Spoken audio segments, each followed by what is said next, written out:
Can you all hear me at the back? Thank you.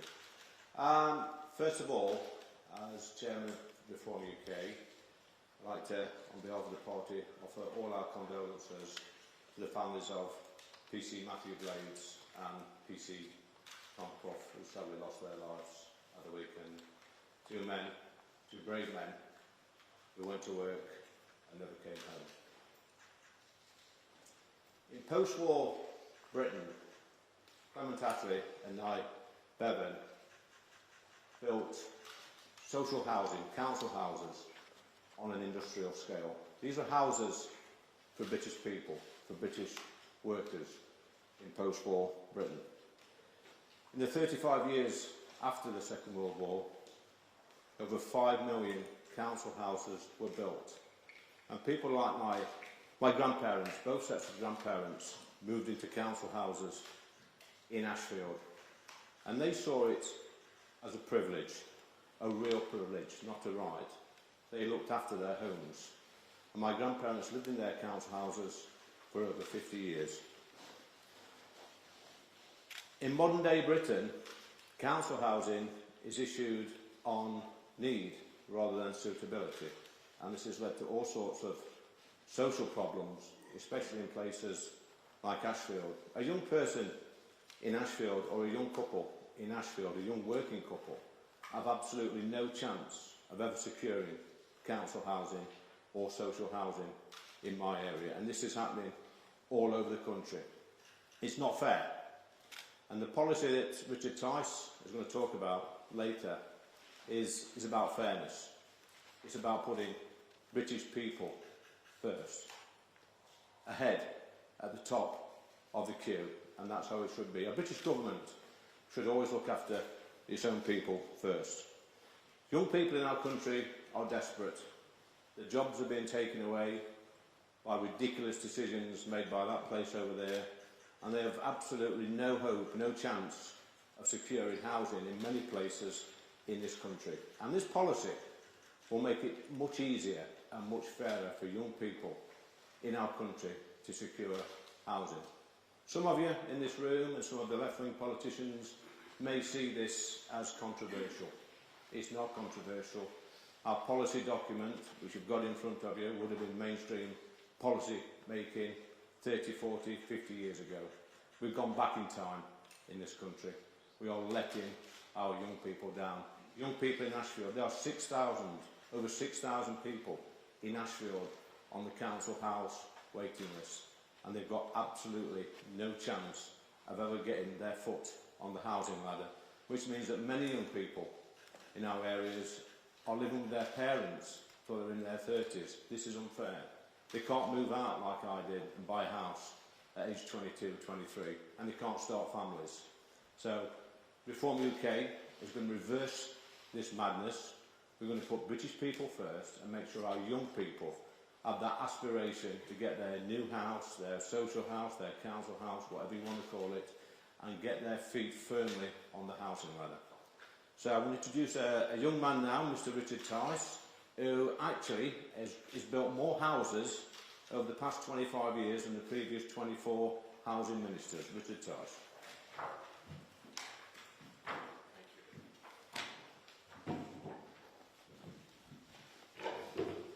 Thank you, Lee, and good morning, everybody. And it's appropriate to be here at the Royal Institute of Chartered Surveyors, an institution that's involved in valuing and telling us the cost of building homes, in order to talk about the crisis in affordable social housing. The reality is that affordable social housing in this country is broken. There is a desperate, desperate shortage. And we've got 1.3 million people on the waiting list. Now, back in the early 1980s, one of my first jobs was digging trenches on a construction site. And in a sense, that's who I am. I'm a builder. And as Lee said, I have built thousands of homes and companies that I've run.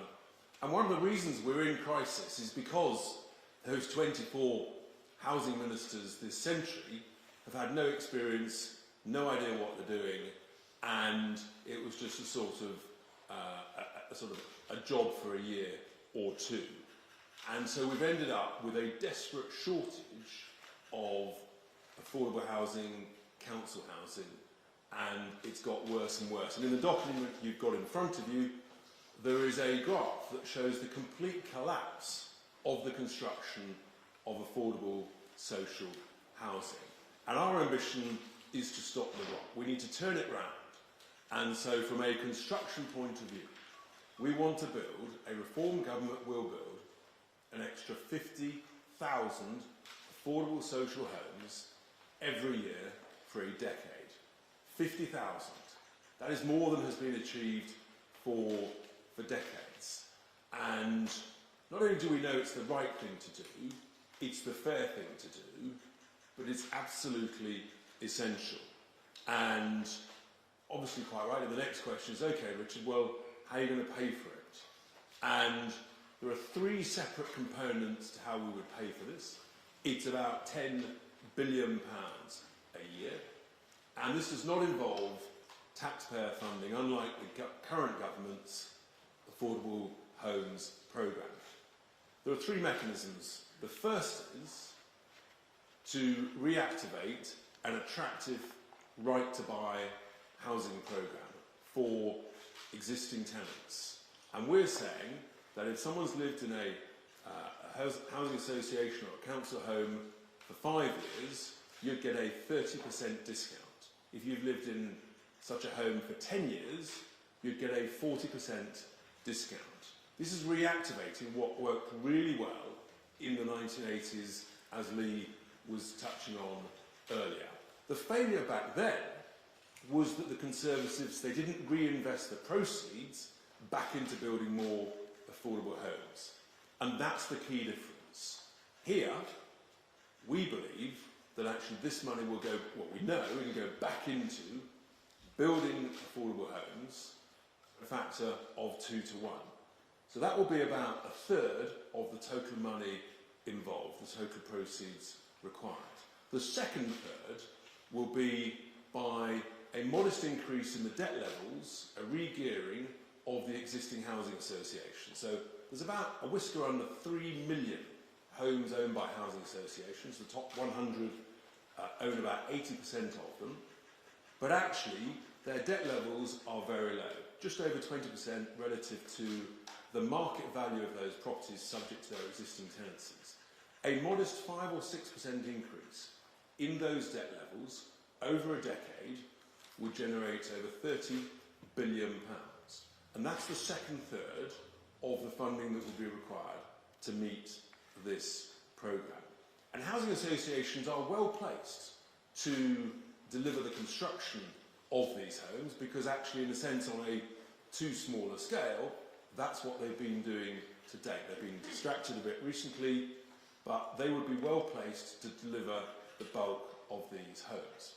The final third of how to fund this is through my proposed British Sovereign Wealth Fund, which I talked about first earlier this year, which is the reorganisation of the badly managed, underperforming local government pension schemes. The cumulative value of the LGPS, as at March 26, is £500 billion. By the time of the next general election, if that's as late as 2029, that's likely to be approaching £600 billion. A modest 5% of that, again, would yield some £30 billion. And that would be the final third of the funding of this affordable housing programme. And the combination of that, done in joint ventures, primarily using the housing associations as the delivery mechanism, along with some specialist house builders who focus on affordable housing, that's how we can get these homes built. And I just know that with people who understand construction, who understand how to set up joint ventures, who understand how to do construction finance, we can do this. Some people say it can't be done. We just don't accept that defeatist attitude. We can do it, and we must do it. It's absolutely essential to overcome the crisis we're in. The cost of building homes at the moment is far too high. One of the key reasons for that is the restrictions and obligations and extra costs of net zero on new housing. The cost of a heat pump in a new home is £15,000 more than a good old-fashioned boiler. And there are other significant costs, extra restrictions and regulations on the cost of building new homes that is not necessary, and is having a devastating effect on the viability of new home building. House builders, literally week in, week out, they say to me, not only is the problem with the market, Richard, but the cost of new buildings, all of the restrictions, the biodiversity net gains, the nutrient neutrality, it's not helping young British workers, deserving people, get a new home. And I think, we think, that's the most important thing. So, whilst the Labour Party talks a good game about building an affordable homes programme, the reality is they're missing all their targets by a country mile. And the Labour Party, supposedly looking after workers, are actually doing exactly the opposite. They're literally withdrawing from a right to buy programme. They're making it so restrictive, almost nobody will buy. Whereas our plans is to make a right to buy a seriously attractive policy once again. And we know historically that those who buy their own home will invest in it, they will look after it, they will be a great beacon of responsibility and exemplar on their street, in their neighbourhood, and more people will say, yeah, that's the right thing to do. Getting on the ladder, investing in your homes, and we know it works. It was a great success in the 80s and 90s. The mistake was not building more. This plan is about building, over a decade, another 500,000 affordable social homes. It's the right thing to do. The next question, of course, is, okay, having built them, actually what's the allocation process? Who is sort of first in the queue? And look, in a sense, we'd rather there wasn't a queue at all. But the reality is we've got 1.3 million people in the queue. And we're saying that the first people that we want to be looking after are young British workers, under 35, young British married couples, young British veterans who've done the right thing. They've got a job, they're doing their best, working in their community, setting a fine example, because the role of the British government is actually to look after British citizens first. And we think that is the most important. With regard to the existing 540,000 approximately existing affordable social housing that is occupied by overseas nationals, we have clearly set out before that actually we don't think that is fair. And this does come down to fairness.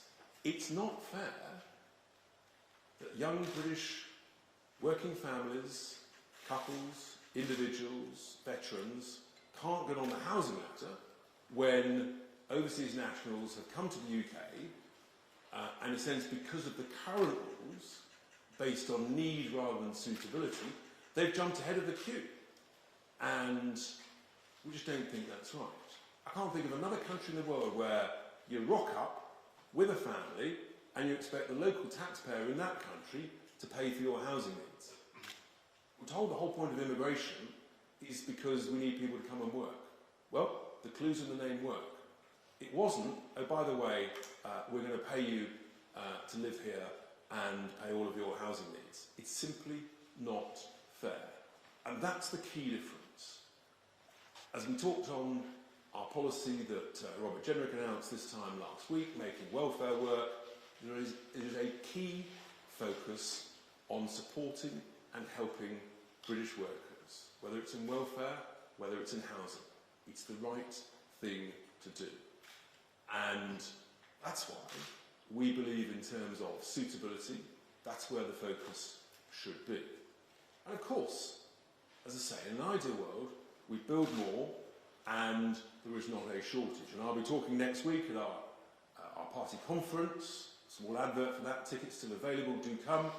On the Thursday, at our business day, I will be launching a significant announcements with regard to planning and rating and an extra focus on brownfield development. And this is all part of making our town centres, regenerating them, rebuilding our brownfield areas that are in crisis states in so many parts of the country.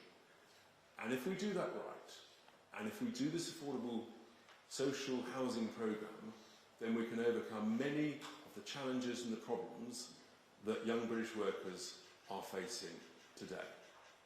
And I conclude, ladies and gentlemen, with just repeating this clear point.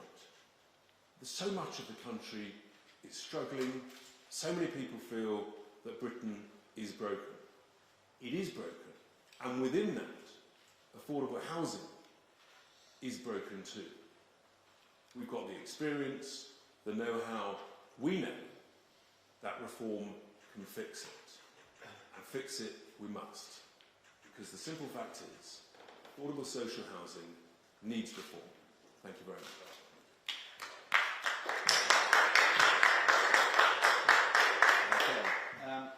Is this working? Yep. We will now take some questions from the media. The first one on my list is Susan Hugh from the BBC. Hello, over here. Hello. Okay. You talk a lot about British-born workers. Isn't it going to be difficult to distinguish between British-born workers and other British citizens? And doesn't that rather take the power away from local authorities to make the right decisions for their area?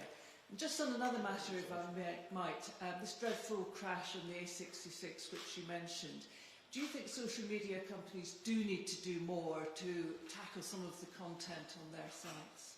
Yeah, look, Susan, dealing with your first point first, I think it's pretty clear, actually, as I said in my remarks, that the country and local authorities should be focusing on British-born citizens, and we just feel that's the right thing to do. Now, people will disagree with us. That's fine. That's part of a healthy democratic debate. But we've got the courage to say that's where the priority should start. And it's based on suitability. It's based on setting an example. It's based on being part of your community and also looking after your homes in the right way. So, by British-born workers, it is setting the example, and we think it's the appropriate place to start. And look, some people will say, well, those who are here on indefinite leave to remain, who've been here a long time, we understand that, but we've got a housing crisis. And I just can't think of another country elsewhere where you just rock up and expect the local taxpayer to fund a significant part of your housing. It's just about fairness and about choices, and politics is about choices. Do you want to pick up the point about the crash? Yeah, incredibly sad news, and happens all too often. I think you're right, the social media companies have a big role to play in this. We see the TikTok videos, we see people airing their crimes, if you like, on social media. Young men joyriding, committing crimes. We see it far too often, and I think some of the social media companies have got a lot to answer for. Once you click on these videos, it automatically saves your footprint, if you like, and immediately other the same sort of videos crop up when you're scrolling through. So they have got a huge responsibility. Social media companies have. They are encouraging, I think, sometimes this sort of behaviour, making it almost fashionable, and it's not. It ends up with horrific consequences. But I'll just touch on what Richard said previously about social housing, council housing. When young British workers, young British people go to work and work hard all week and pay their taxes and think to themselves they will never ever be able to have a council house or have that right to buy like their parents or grandparents had, then that's totally unfair. That's wrong, and we're going to right that wrong. Next one is Keith Bayes, GB News. Keith Bayes, GB News. Under your proposals, what happens to the child of a British soldier born overseas? Would they go to the back of the housing queue? More broadly, Labour has said your policy is unserious and unworkable. Is it?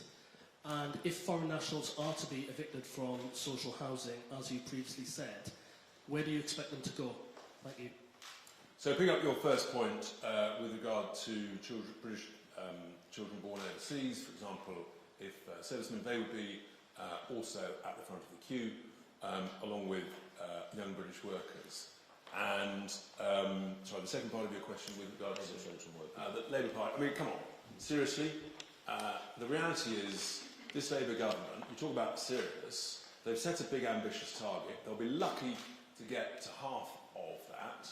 And I'm just going to put my track record out there. Yeah. I've built thousands of homes. How many's Angela built? She bought a council house. She made a lot of profit. So there's a massive difference. This is workable, it's doable, and I've shown how it's fundable. And it's set out in the document.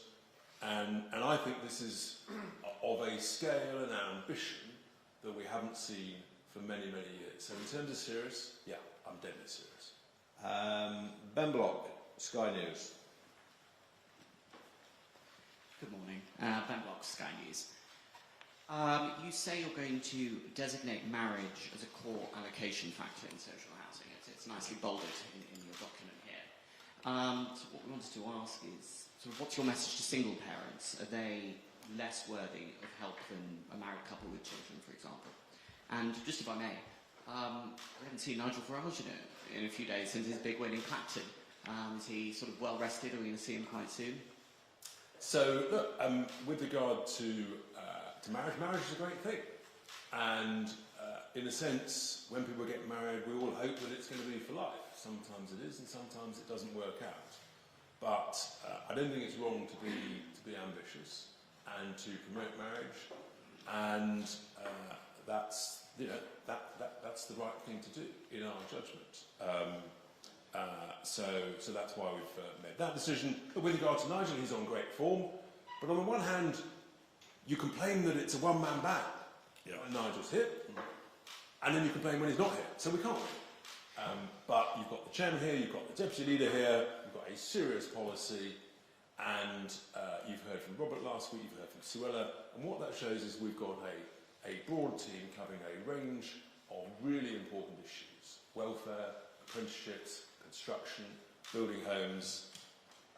To repeat the previous point, we're deadly serious. What about some single parents? What's your message to them, knowing that priority? Yeah, look, I mean, in a sense, young British single parents will also be right at the head of the queue, as opposed to those from overseas. That's where we're at. And let's not forget veterans. British veterans who've served their country, done the right thing. Again, we have a scandal in this country where too many of them are being allowed to fall through the cracks. And we need to do much, much better. And one of the key things we constantly hear about is the lack of housing for veterans. And one of the opportunities which we talk about in various places is actually veterans' villages. And I was just with some veterans actually just at the weekend. And I think we all underestimate the devastating effect that service can have on those who serve this country, and the importance that we look after them better, as we see elsewhere, for example, in the United States. I think we have another scandal as well, Richard, in this country, in that British couples are not having as many children as they used to. And this, I firmly believe, and I know Richard does, that this new housing policy, if we can get young British workers into housing, they're more likely to start a family and end this scandal. And it is a scandal. I see it in my own village, where my own school now has got school places spare, and they're really struggling through the pupil premium to keep that school properly funded. We need more babies in this country. We need more children. And this new policy, when we get in government, will encourage young couples to have more children. I'm absolutely convinced on that note. Next one is Carrie Davis, ITV.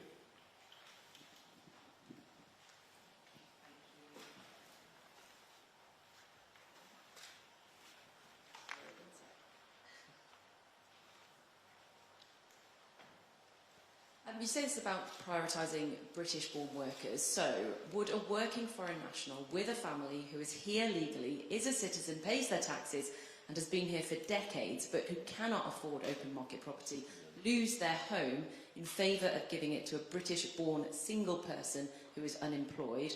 If so, where does that foreign national worker and their family go? And temporary accommodation comes at a significant cost to local authorities, and you're talking about a very sudden, drastic increase in demand.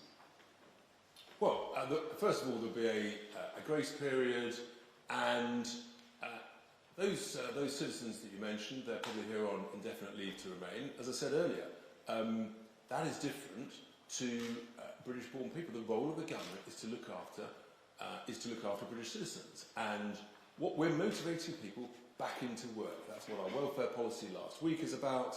That's what this policy is about. And young people who, as soon as they come into the world of work, they need to find work.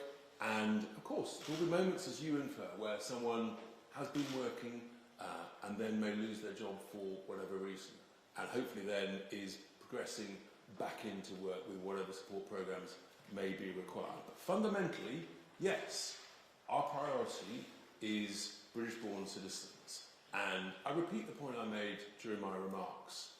The idea that that people can come from overseas and think that they should live in a country and get heavily subsidised by the local taxpayers of that country it's a position to have. We just think it's the wrong position. I just add that we make no apologies for putting British-born people first. Next one is Amelia Jenner from Channel 4 News. Thank you very much. Amelia Jenner from Channel 4 News. We haven't heard from Nigel Farage since his by-election win. Is he in hiding? And has the Parliamentary Standards Commission interviewed him yet over the undeclared £5 million gift from a Thai-based crypto billionaire? Nigel, I think, is 62. I'm not sure he's ever been in hiding. He's always on good form, and you'll see plenty of them if you come to party conference. But I do think that, I just repeat the point, we are a broad team with a range of expertise, as you're hearing about today, and Nigel specifically gave us these tasks, myself, spokesman for business, trade, energy, including housing, so that we can get stuck into some detail. And that's the thing. But with regard to the Standards Commissioner, we're getting to know him for a variety of reasons. That's the nature of it. With regard to timing on that, that's between Nigel and the Commissioner. There are, of course, quite strict rules around who can say what about when with the Commissioner, so we have to leave it at that. Okay, can we have a serious question this time? Bethany Dawson, LBC. Bethany Dawson, LBC. People are under 35 are pushing back having children because at least partly they can't afford it. Yeah. As you said, you want to encourage more people to have children and get married. What more will you do to encourage this? And if I may, you say that housing secretaries gone by didn't know what they were doing. Does that include former housing secretary and now Reform UK economic spokesperson Robert Jenrick? Shall I pick up the second point? Look, the reality is, I'm a home builder. I've been a house builder, and so I'm very proud of that record. I know that actually Robert tried to get a number of things done, changing policy, but was constantly pushed back by the civil servants in his department, and he's talked to me specifically about that.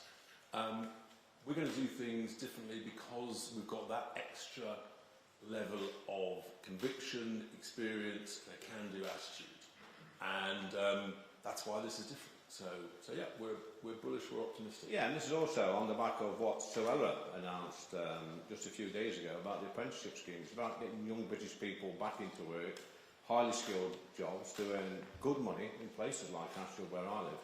And on the back of that, we can help put them get their foot on the housing ladder. So it has to be a win-win for young British people. At the moment, we've got over 1 million young British people who's out of work, not in employment, not in training. We've got to stop that. It's the young British people in our country that go to work, that pay the taxes, that pay for people like me in a few years' time, and I'm on state pension. So we have to look after our young people, get the alarm clock generation back, give them hope, give them that aspiration like I had when I left school. And actually, apprenticeships in the world of construction, people might say, yeah, but can you build them because there's a shortage of labour. Well, that's why we're so focused on apprenticeships, and there's nothing better.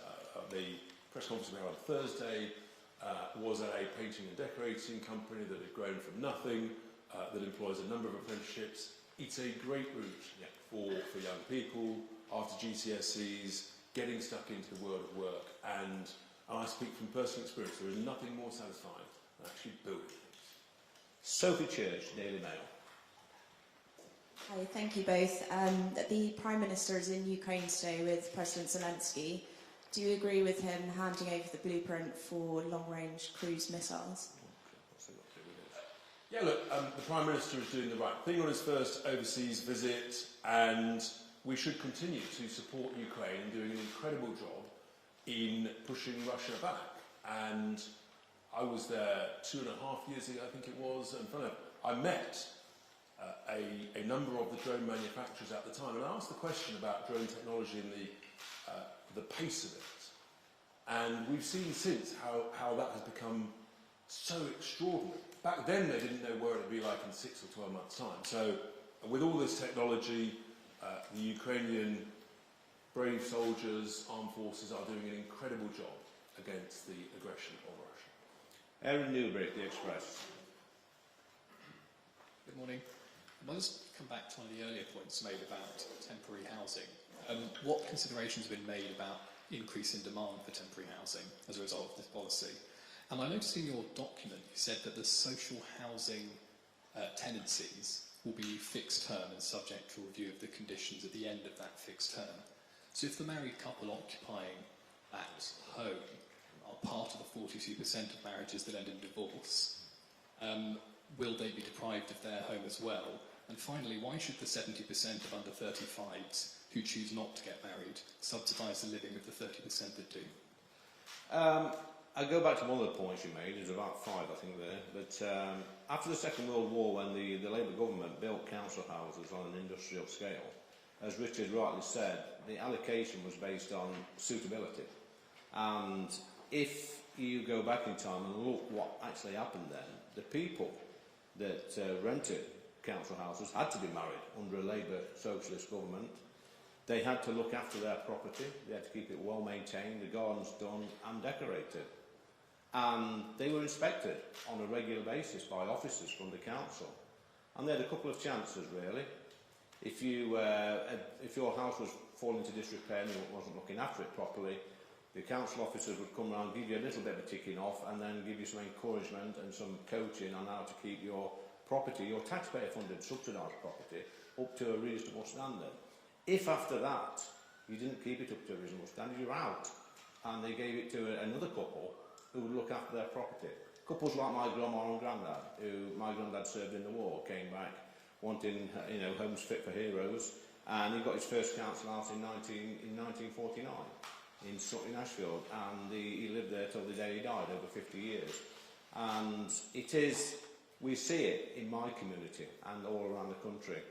Older people that can remember when council houses were distributed or allocated on suitability, they looked after their properties, and they should look after them because we all pay for them. Yeah. And it is right.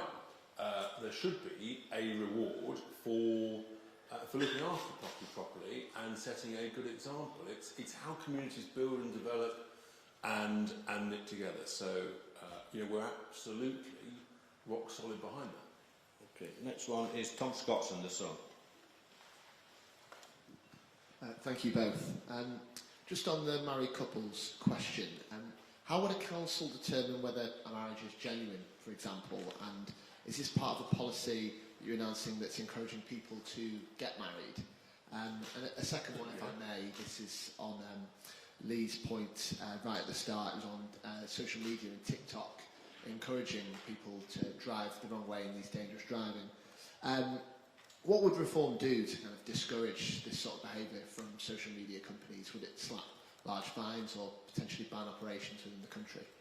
I think personally, and this is not reform policy yet, but personally I think the only way you can stop these social media companies from allowing these outrageous posts to be put on their platforms is huge fines. I think there's a case going off in America at the moment, in the social media case, where families are taking, I think it's Facebook Meta, to court over this type of thing. So the only way you're going to stop it is by hitting them, I believe, strongly in the pocket. Yeah, look, with regard to marriage is a great thing. I'm getting married later this year. Again, thank you. We're going to be optimistic that the marriages are genuine. I think that's the right thing to do. We're a party of optimists, a party of hope. So that's our thought on that. Yeah. Where have we got to now? Financial Times, David Shepherd. Hi, David Shepherd from the Financial Times. On the funding through the local government pension funds, what would you say to people whose pensions and retirement is heavily linked to these funds about having potentially 5% of all those assets invested in an as yet unproven scheme?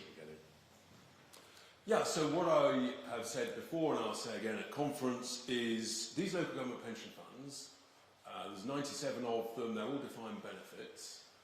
The better they perform and the lower the cost of running those funds, then the benefit of that accrues to the council taxpayer. They've been badly managed, they're being overcharged by about £2 billion a year by vested interests of city investment managers that read your newspaper, and I'm calling time on this. It's a rip-off. And I'm sick and tired of it. And actually, when you go to all of the regions of these funds, local taxpayers want more affordable social housing in their area. So I think they would hugely support that. And if they're well built, if they're well managed, then it can be a great asset for the British Sovereign Wealth Fund to be invested in. And I just make this point. This could be the 7th or 8th largest sovereign wealth fund in the world. And we look enviously at Norway, we look enviously at the Singaporean Sovereign Wealth Fund. With proper vision, proper ambition, we can have the same. We absolutely should, run by competent, good people who deliver better returns and stop the taxpayer being ripped off. Will Hazel, the iPaper. Thank you very much. Richard, in terms of prioritising British-born people for social housing, do you think there's any impediments in the current legal system which you'll have to kind of repeal to make that happen? Do you think it's something which we could do today, or do you think you're going to have to do stuff like repealing the Equality Act, which I know you're already committed to, but do you think we're going to have to kind of change legislation to do that? If I could just ask one other question. You'll both know there's been some criticism in recent days of Zia Yusuf, including from people within the Reform Party. People think that comments like calling Ben Wallace a traitor, a person who served in Northern Ireland, was not a good look for the party. Do you think he should perhaps be spending a little less time on social media? Look, with regard to the first point about priorities, yes, there are some technicalities around the Human Rights Act and the Equalities Act, but as you know, we have committed to repeal the Human Rights Act. The Equalities Act, well-intentioned, has actually taken us into the wrong place. So there is some change within that, but equally there's much that can be done and that should be done currently, and the current rules are not being properly applied by many of the housing authorities and the association. So that's the point of that. Look, with regard to Zia, we're all passionate. Zia's passionate, and we all frankly are furious at how the previous Conservative government, they let us all down, because they said they were going to reduce immigration numbers. They didn't. They opened the doors, they allowed the Boris wave, and part of the problems around the social housing issues that we're now talking about is because of the Boris wave. And that's why it's quite right to highlight, unless we deal with indefinite leave to remain, then the vast majority of that wave could then apply for ILR and then apply for all sorts of additional benefits, including housing, that would literally bankrupt the country. So Zia's on great form, we're on great form, we're looking forward to conference, and as I tweeted out a couple of days ago, I think the summer heat may have got to a few journalists. Yeah, and just on the Zia point, Richard, I think Zia is probably one of our best communicators in Reform UK. Very popular with the membership. And this would advise to anybody, if you don't like what Zia says, then just scroll by. It's really simple. Sophie Huskinson in Edinburgh. Thank you. I have a question for each of you. So, Richard, you said you don't think it's wrong to promote marriage and sometimes it doesn't work out. Under your plans, will victims of domestic abuse who maybe have to escape an abusive marriage, or people whose husband or wife dies, be protected, or will they go to the back of the queue because they're no longer married? And then, Lee, if I could just ask, you said about fines for social media companies, the way that these are currently brought is under the Online Safety Act. Reform wants to scrap that. So how will you bring fines? And equally you say, well, you could just scroll past Zia's tweets if you don't like them. Is that the kind of advice that you'd also give to people if they're seeing dangerous content on social media, that it's on the person to scroll past? On your second point, yes. If you don't like what any of us have to say on social media, you don't have to follow us. You don't have to read out comments. Just scroll on by and go and listen to somebody else. With regard to the Online Safety Act, we want something, it's well-intentioned act, don't get me wrong, but we want something much more robust and stronger to stop these horrific incidents happening in the future. Now, I do personally think, and it is something we're looking at, is that the only way you're going to hit these big tech companies is by huge fines. It's as simple as that. Hit them in the pocket. And Sophie, with regard to the point about domestic abuse, of course, they are protected and would remain protected. And we're absolutely paramount to that, and that's crystal clear. Kieran Stacey, Guardian. Thank you very much. Kieran Stacey from The Guardian. Can I just check a couple of details on your policy? First of all, can you confirm that under this policy, somebody who was born abroad but came to the UK as a child, has lived here almost all their life and is a citizen, would be lower down the priority list? And can I also ask what this means for housing associations? Because you're putting quite a lot of stock by what they can do under this policy. Allowing them to borrow more doesn't necessarily mean that they'll be able to get more back in rent, because rent will still be capped. And if they then go into default, if the banks have those assets listed at market value in the private sector, as I think is your policy, they'll have to sell those as private markets rented accommodation. That might mean a net loss of social housing, not a gain. Can you answer that as well, please? Well, actually, the housing associations that I talk to and meet, actually it's the opposite. They desperately want more financial resource in order to build and manage more. And the top 100 own about 80% of all of the affordable housing, and they actually, with that little bit of extra leverage, they can do what they're set up to do and what they want to do.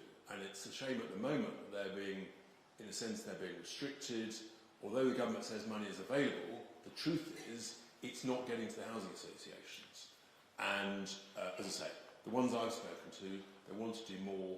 Many of them have got great experience in delivering, and I believe with joint ventures that can absolutely be achieved. And the numbers set out, but there is plenty of cover in order to ensure that they can more than meet the covenants.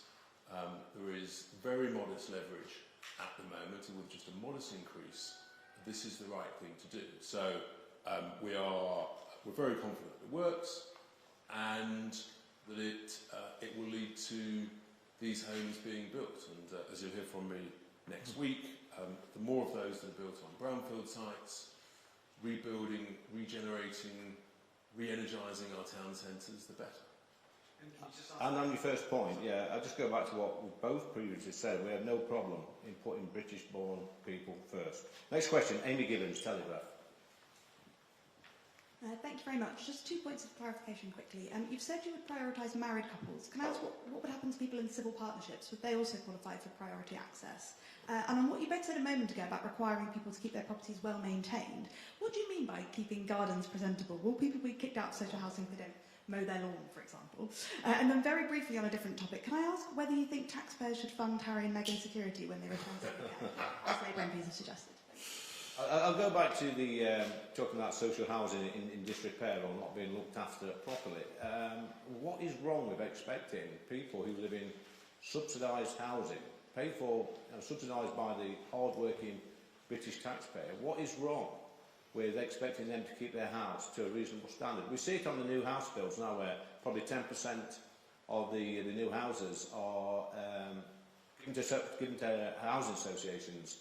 And it is a big problem for me in my community when they don't allocate these houses on a sensitive let. We see all sorts of people moving into these brand new houses and creating mayhem and disturbances on these brand new housing estates. And the hard-working British taxpayer, the alarm clock people who get up at 5 or 6 o'clock in the morning, go to work and see the house next door with 4 foot of weeds, dustbin not been emptied for 3 weeks and a waft of weed coming out the window. It's not acceptable. They expect their taxes to go to decent people who's prepared to get up in the morning. Richard? Yeah, with regard to civil partnerships, of course those would qualify as well. And with regard to Harry and Meghan, frankly, we've all got better and more important things to worry about, which is, for example, building these homes. So that's what we're interested in. Final question. Daisy Eastlake, The Times. Thank you. Daisy Eastlake from The Times. Can I ask, what would happen to a family where one parent is British but the other is, say, on indefinite leave to remain and they have 2 British-born children? Where would they fall in the housing queue? And how do you avoid punishing, a British person who marries somebody from abroad and has children and sets that life up? And just a last one on temporary accommodation, as was mentioned earlier. If people who are at risk of, or who are out of work are at the bottom of the social housing queue, there's a much higher chance that they will be put into temporary accommodation because councils have a legal responsibility to house these people. Temporary accommodation is often twice the price. What do you think should be done about that? Should councils be legally required to house these people for a much more expensive rate? So with regard to your first question, they qualify alongside. With regard to the second point, do you want to pick up the... Yeah, well, your second point was about... can you just repeat your second point? Yeah, temporary accommodation, which is often much more expensive than social housing. Councils are legally required to house people who are at risk of homelessness. No, they're not. They're only legally required to put people in temporary accommodation who are in priority need. And there's a list of people in priority needs. It could be pensioners, it could be disabled people, pregnant women and women with children. If you're a normal single person in this country with none of those descriptors, then you have absolutely no chance of ever securing temporary accommodation. They will push you into private accommodation or into private hostels. But I also come back to the whole point of this press conference is we've got a shortage of accommodation. And governments have talked about it, they've not actually done the business and built more affordable housing. The more we build, and the better people look after it, and the better they're incentivised to do a right to buy, which is absolutely vital to improving the way that our streets look, and then actually we'll be in a much better place and there'll be less need for temporary accommodation. Okay, guys, thanks. Thank you very much. Listen to that. Brilliant.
Too many 2 up, 2 down terraces.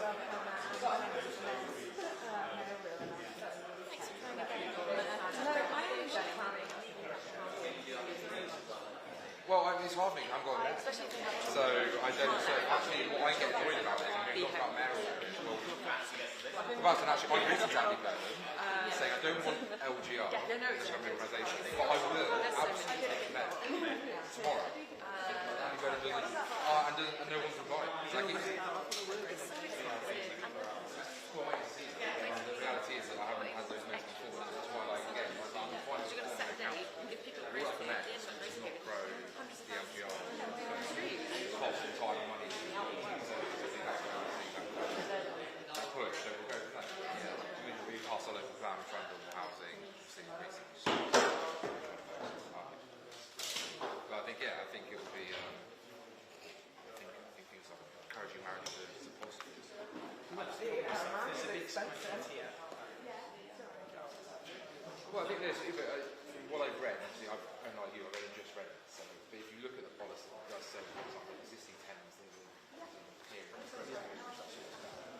key priority is actually build more houses in a much better situation.